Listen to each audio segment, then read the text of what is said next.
Bonjour, bienvenue sur ma chaîne. Aujourd'hui, j'ai pris un petit reportage sur ceux qui utilisent l'urinothérapie ou la marolie. Je vais vous laisser regarder et me laisser des commentaires si possible. Allez. Un liquide qui est clair, il doit être d'une couleur jaune pâle. Si on boit plus, il va y avoir une dilution, la couleur va s'éclaircir. Au contraire, la couleur va devenir plus foncée. Si on réduit nos apports hydriques, c'est ce qui arrive le matin, puisqu'on n'a pas de plus de la nuit. L'urine est composée à 95% d'eau, mais pour le reste, on trouve des minéraux, des sels, du sodium, du chlore, mais aussi des déchets. Les protéines, par exemple, sont utilisées par notre corps. Il ne reste finalement qu'un produit à la fin, quand on a utilisé ces protéines, c'est ce qu'on appelle l'urée, et ce produit est mesuré dans le sang et dans l'urine, justement pour évaluer le fonctionnement des reins. Oui, alors l'urine a des vertus plus ou moins connues, ça a été l'un des premiers désinfectants, ce liquide est neutre, c'est une qualité qui a rendu beaucoup de services dans le passé, dans les situations de crise et notamment durant les guerres.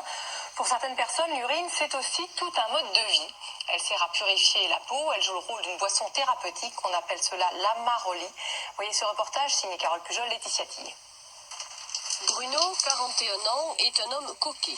Et pour retarder le vieillissement cutané, il a trouvé un remède miracle, l'urine. C'est pas agréable? Absolument pas. C'est pas plus désagréable qu'un produit chimique que vous mettre sur le corps. Comme chaque matin, il se douche, puis se lave le nez avec sa propre urine fraîchement recueillie.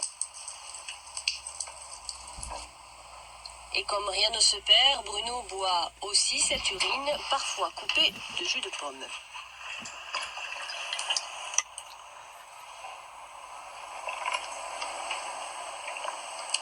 Et si cette pratique vous surprend, voire vous dégoûte, sachez qu'elle est pourtant ancestrale. On la nomme amarolie ou urinothérapie.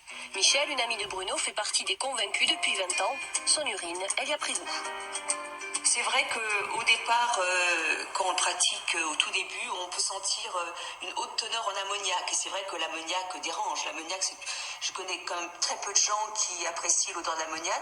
Et puis petit à petit, c'est remplacé par, on peut dire, d'autres senteurs, d'autres goûts. Et c'est vrai que ça fait partie après de soi, que c'est une pratique qu'on aime faire, que j'aime faire sincèrement, que j'aime pratiquer. Les vitamines, les enzymes. Difficile de savoir combien de Français boivent leur urine chaque jour, mais ceux qui le font pensent avoir trouvé un élixir de jouvence et de bien-être, le moyen sans doute de rester toujours en bonne santé.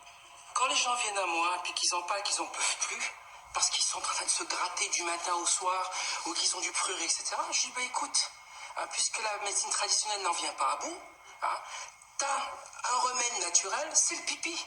Alors essaye pipi. Je veux pas les regarder, je veux pas le dire, je veux pas te dénoncer, etc. Fais comme tu veux. Puis on en reparle. Et puis les gens, en fait, donc ils enregistrent la chose et ils rentrent chez eux, puis finalement ils le font sans en parler. Les spécialistes du rein, les néphrologues, connaissent cette pratique qu'ils jugent aussi inoffensive qu'inefficace. C'est une pratique qui remonte à l'Antiquité. Il était bien connu que les docteurs, c'était les premiers, les médecins à goûter l'urine. Alors, je ne sais pas s'ils la buvaient, mais en tout cas, ils la goûtaient.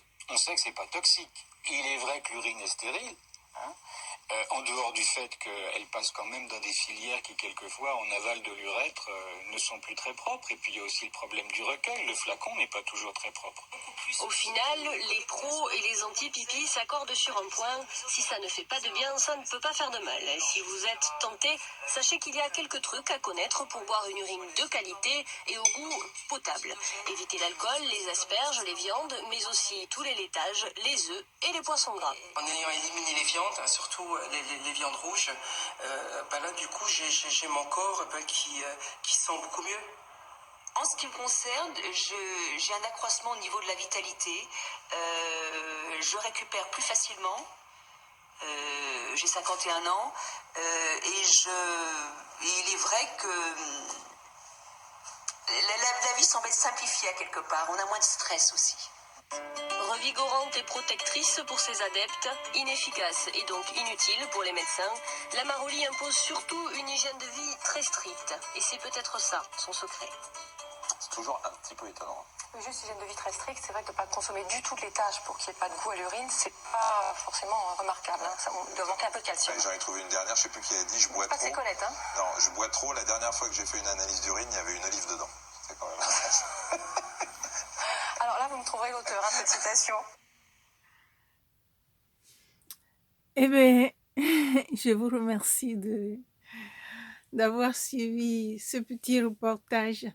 Eh bien, pour ceux ou celles qui aimeraient faire cette pratique, vous avez les informations nécessaires. Je vous remercie. À très bientôt.